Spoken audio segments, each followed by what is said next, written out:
Well, the path that led me to Director Center of Excellence in Remote Sensing Education and Research is, again, was again an opportunity to step out on faith. I had submitted actually proposals to NOAA and to NASA, and those proposals were in response to calls for centers of excellence. And I knew we were heavy into remote sensing at that time. We had put remote sensing receiving dishes on our building, smaller ones that we have now, and on several middle and high schools that we still work with. So we were heavy into remote sensing at the time, and so Center of Excellence for Remote Sensing sort of came as a natural title in response to these solicitations. Well, as it turns out, we were not selected for the solicitations, primarily because they were looking for institutions that had more active graduate programs, and our graduate programs were 6 months down the road. We had approval, but they weren't, started yet. And so we were not selected for either of those two. In one of them, they actually gave me some feedback that said, this is really good, and you should rethink some of these ideas and respond to our next solicitation, which was smaller, not a center of excellence, but a smaller effort. And so, I said, yeah, this really is good. And so what we need to do is to think of this as not just as being a proposal. It's bigger than any one proposal, any two proposals. We just need to go to establish this. And so I started looking around campus for resources, used some whatever funding I had. Navy bought into it, not as a center of excellence, but in terms of funding the equipment that we needed for the receiver. And the center was born in that way, because it was an idea whose time had come. And under that center umbrella, I can now apply for other funding for specific programs and projects and research efforts. But the center itself was I think, an idea that we had to take on ourselves at the university and make happen. And after that, other things were able to happen. So leading that effort gave me the opportunity to become the director of the center, and then bring in some other researchers to work with me. Fortunately, our chancellor, Dr. Gilchrist, had committed faculty positions so that I could bring in other faculty members to work with me. So now there's Dr. Akers and Dr. LeCompte, and there's Dr. Yuan, Dr. Johnson.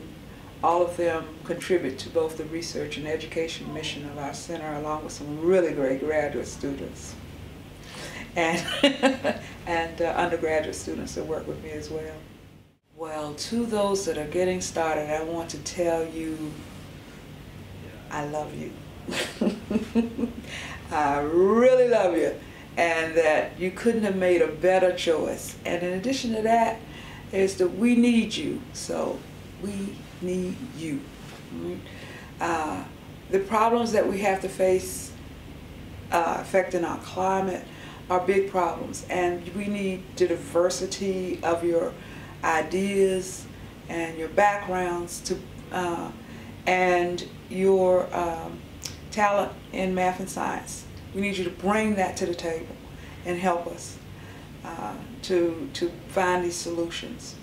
And so hang in there, take all the math and science that you can take. In fact, demand it. Don't take it for granted. You're going to need the geometry, you're going to need the calculus, you're going to need the probability and statistics, you'll need analytic geometry, analysis, and don't stop until you take it all, until you've had all of those courses.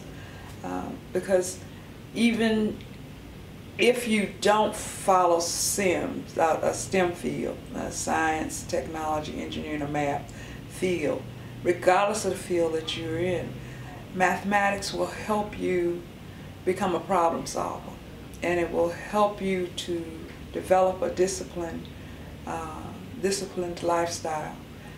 mathematicians and people who've taken those mathematics, don't have to worry about jobs. Okay.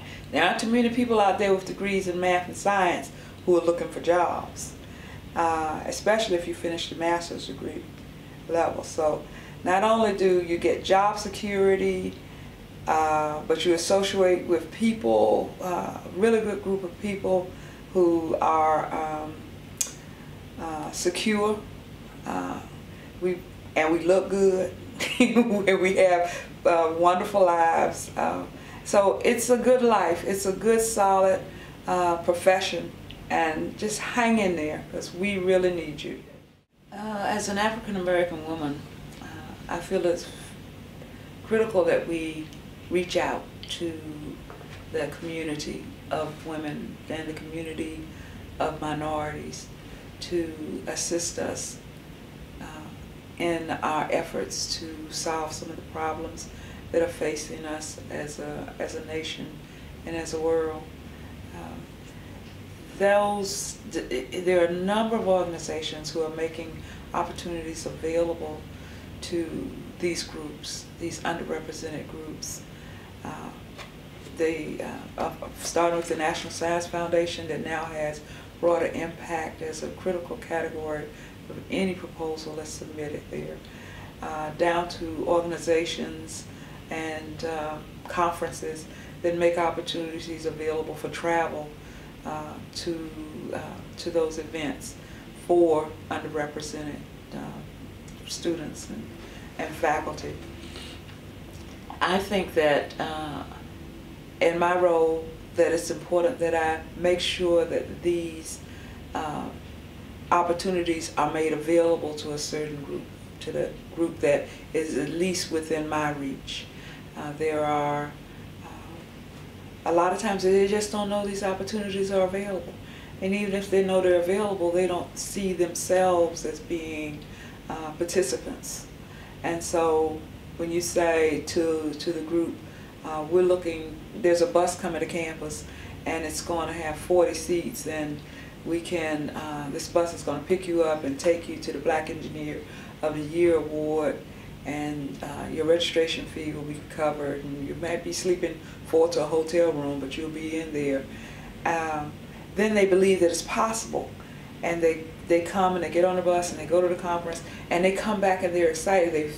They've actually been up close and personal with people who are making significant difference in the world of research. And so sometimes just helping them to understand that these opportunities are available to them is what it takes to broaden the reach of these other organizations. And so I see a lot of what I do as working to make sure that this community of underrepresented minorities and women know that the possibilities are available, and helping them to overcome the little stumbling blocks like a little travel money or whatever else it is that's stopping them, helping them to work with their faculty, their teachers, to say, can they take the test ahead of time so that they can go to this experience. I think it was Ronald McNair that said, in order to have a vision, you first have to have, a dream. In order to have a dream, you have to have a vision. And I shouldn't be quoting this man. You might want to bleep that out. But it's important to have a dream.